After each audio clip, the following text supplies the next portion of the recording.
It is my pleasure to now introduce the next Harvard Medical School 2023 speaker, Leen Kassab.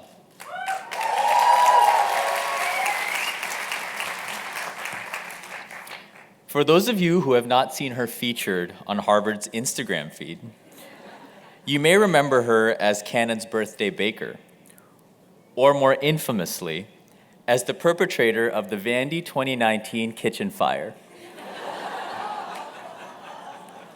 Believe me when I say I was not amused at the time. I still remember standing in the freezing cold when it was negative 10 degrees outside. But honestly, you can't ever be that mad at Leen. She's one of the kindest people you will ever meet, and I'm grateful to call her a close friend.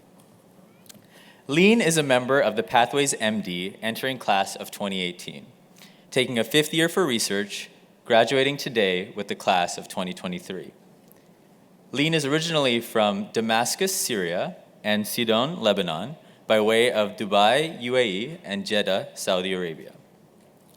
She moved to the US and graduated from Harvard College in 2018, having studied molecular and cellular biology with a secondary in global health and health policy. She has been an integral student leader of the Arab community on campus since, and is a resident tutor at the college's Adams House. Her passions lie at the intersection of women's health and refugee and immigrant health, and she will soon be starting residency in obstetrics and gynecology in the combined Brigham and Women's Massachusetts General Hospital program right here at Harvard.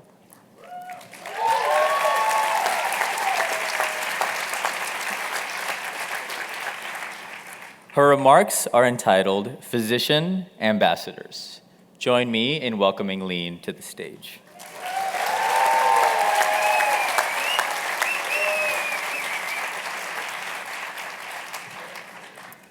Good afternoon, everybody. Marhaba. It is a pleasure to be here and share some reflections with you today.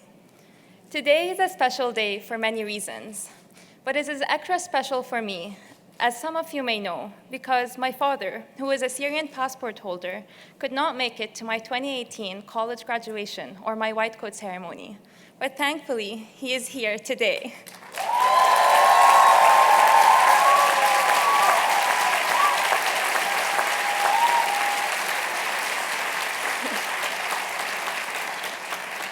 He is here alongside my incredible mother, my brother, the best of lifelong friends and classmates, and I'm so grateful. It is an honor to be a part of this day with all the families and parents here, physically, virtually, and in spirit. Collectively celebrating our, and truly your, incredible milestone and significant achievements. A culmination of over 10, even 25 years of your guidance, support, patience, and encouragement. We thank you. During my time at HMS, I took a research year to work on an immigrant women's health project. And through many focus group discussions, the concept of identity, the strength and empowerment it brings, was so palpable. I reflected on what cultural and religious identity meant to me, how it empowers me, and intersects with my identity as, dare I say now, a physician.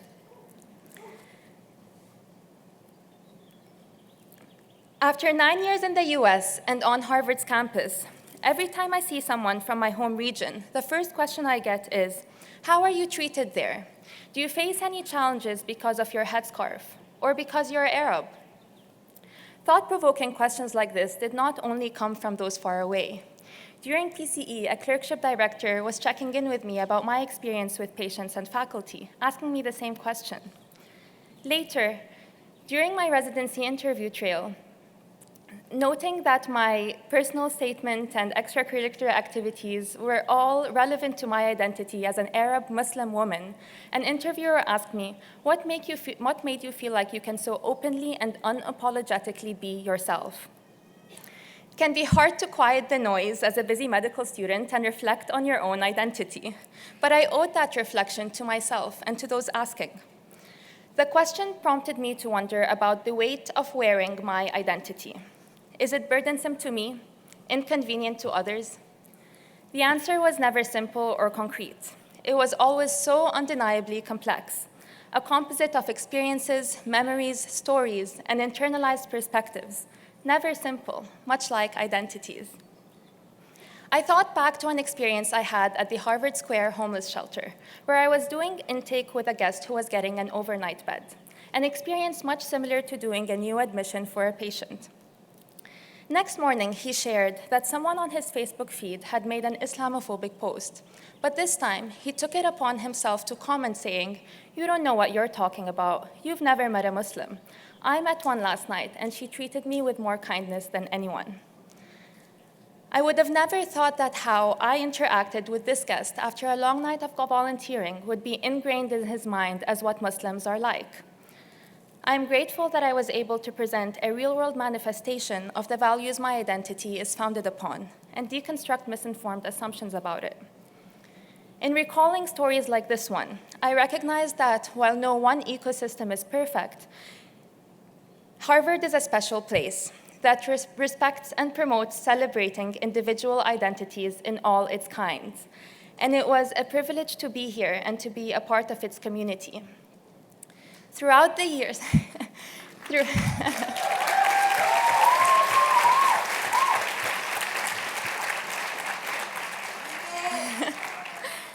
Throughout the years away from home and from a decade-long civil war, I have grown to recognize that with privilege comes power, and with power comes responsibility. And by virtue of us being here, we have accepted that responsibility. When I first got into Harvard, my uncle called me Safiratna, which translates to ambassador. He called me this to refer to the identity I was to exemplify and represent in this new place. There was so much pride, excitement, and pressure in just one word. I am not unique in holding an identity that shapes my worldview and values. Each one of us has their own beautifully crafted, ever-evolving identity. But perhaps one remarkable identity we now share and visibly wear together is that of medicine. In just 2 weeks, we will all be wearing our big, bright badges that reads MD or doctor or physician. We will all be wearing our not short-length white coats. We will be carrying our stethoscopes, probably not in surgery, and we'll probably be wearing our scrubs. I think now is a good time to reflect on the responsibility, power, and privilege that comes with carrying the weight of hereon wearing your identity as a physician. It is important to always think about how, as physicians, our individual 15-minute interactions with one patient may have ripple effects on their future interactions, or lack thereof, with healthcare systems and professionals, for themselves and their families, and for consequential decisions they make with regards to their well-being. We may have rough days, we may experience burnout, we may not be perfect, and the identity of a profession does not fall on one individual. But as we celebrate the privilege of living out our dream of becoming doctors, let us remember to maintain the things we learned in POM. Remember to nurture your empathy, your compassion, your willingness to be an educator, to check your assumptions and stigma, to advocate for your patients, and to go the extra mile. Our interactions and care, no matter how fleeting, are representative, ingrained, and consequential to those we've dedicated the last several years to and care most about, our patients. The beauty of the duality in our profession is that we are often both the scientist and the advocate, the empathetic caretaker and the tough news bearer, the advisor and the listener, the entrusted teacher and the lifelong student. We are also the physician and the ambassador. Graduating today from Harvard Medical School, yes, take that in, we really did it. We are each a Safir or Safira, ambassadors of both the identity we openly and unapologetically carry as individuals, and now our shared identity as physicians. إن كان للثوب الأبيض هوية فهويتنا الإنسانية أينما نكون. If the white coat had an identity, then our identity is humanity wherever we may be. May we all proudly wear our white coats and take on our responsibility as ambassadors of this profession. Thank you.